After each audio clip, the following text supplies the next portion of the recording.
संसार का यह नियम है, जब अंधकार छाएगा तो कहीं दूर सूरज भी जन्म लेगा। जब अन्याय सिर उठाएगा तो उसका अंत भी कहीं से शुरू होगा। बर्बरता शिखर पर होगी तो उसे मिटाने का साहस भी धरती पर ही जन्म लेगा।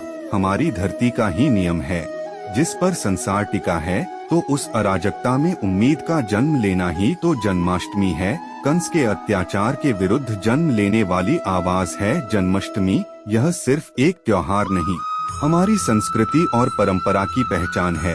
अन्याय, अहंकार, अराजकता के विरुद्ध एक आंदोलन है। भगवान श्री कृष्ण का जन्म लेना ही हर मायूस दिल में उमंग और उम्मीद का भर जाना है। जन्माष्टमी पर एक बात कान्हा ने हमें सिखाई है, अध्यात्म और कूटनीति के बीच का रास्ता है। अन्याय के विरुद्ध जीवित रहना, अपने को सुरक्षित रखना, अपने विचारों को परिपक्व होने देना, अपने को पोषण देना और अपनों के बीच रहना। जन्माष्टमी की रात ही हमारे कान्हा को देवकी का आंचल छोड़ना पड़ा। क्या इस पीड़ा को नहीं समझा जाना चाहिए? जननी से बिछड़ते शिशु की आवाज को सुने बिना व्यर्थ जाने देना चाहिए। नहीं, यही तो कान्हा ने पहला संदेश दे दिया था कि बड़े लक्ष्य के लिए, संसार के लाभ के लिए, शांति की स्थापना के महामार्ग पर पहला कदम है त्याग। गोपाल ने बतला दिया कि अराजकता के विरुद्ध खड़े होने की पहली आवश्यकता है स्वयं को जीवित रखना, और अन्याय के विरुद्ध सगे संबंधियों से भी लड़ना पड़े तो लड़ना। यहाँ एक बात और समझने की है, यदि भगवान कृष्ण स्वयं अपने अत्याचारी मामा कंस के विरुद्ध न खड़े होते तो महाभारत के युद्ध में अर्जुन को अपने अन्यायी भाइयों के विरुद्ध खड़े होने का संदेश कैसे देते? जन्माष्टमी केवल कान्हा के जन्म का दिन नहीं है, संसार में प्रेम और कर्तव्य के नियमों के अवतरण का भी दिन है। राधा के हृदय में प्रेम स्पंदन उत्पन्न करती एक मधुर वाणी है। कृष्ण तो महाभारत में रथ पर सवार अर्जुन को ललकारती एक उत्तेजना और तेज से भरी आवाज भी है। कृष्ण गायों को चराते, गोपियों के बीच बांसुरी बजाते कृष्ण हैं, तो दूसरी ओर सुदर्शन चक्र चलाते भी कृष्ण हैं। यह जो जीवन के दो छोर हैं, यही जन्माष्टमी का संदेश है। एक ओर जन्म का उत्सव है तो देवकी से दूर होते कान्हा भी हैं। माता यशोदा का प्रेम और नंद की छाव भी तो है। कान्हा का जीवन ही तो संदेश है कि सब दिन एक तरह नहीं रहने वाले, ये दिन भी चलते जाएंगे। बस तुम उस लक्ष्य को थामे रखो जिसके लिए तुमने जन्म लिया है। जन्माष्टमी हमें संदेश दे रही है कि कान्हा के अध्यात्म को देखो। यही वह कारण है जो रसखान के दिल में खुशबू डालता है, रहीम को महकाता है, ताज बीबी को कहने को मजबूर करता है। छैल जो छबीला, सब रंग में रंगीला, बड़ा चित्त का अड़ीला, कहूँ देवतों से न्यारा है। मौलाना हसरत मोहानी जीवन भर कमर में बांसुरी लगाए नमाज पढ़ते रहे।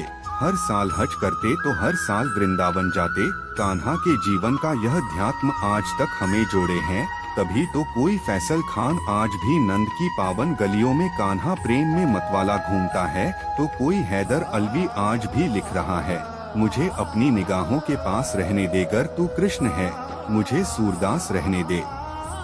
श्री कृष्ण की मधुर वाणी हमन जरूर सुननी चाहिए ताकि हम जीवन में कुछ सीख सके और समस्याओं से मुक्त हो सके। तो आइए कृष्ण वाणी की करते हैं शुरुआत। तो सबसे पहली वाणी में श्री कृष्ण ने प्रेम के बारे में समझा है कि हम प्रेम को किस नजर से देखते हैं और क्या समझते हैं। चलो कृष्ण भगवान से ही सीखते हैं।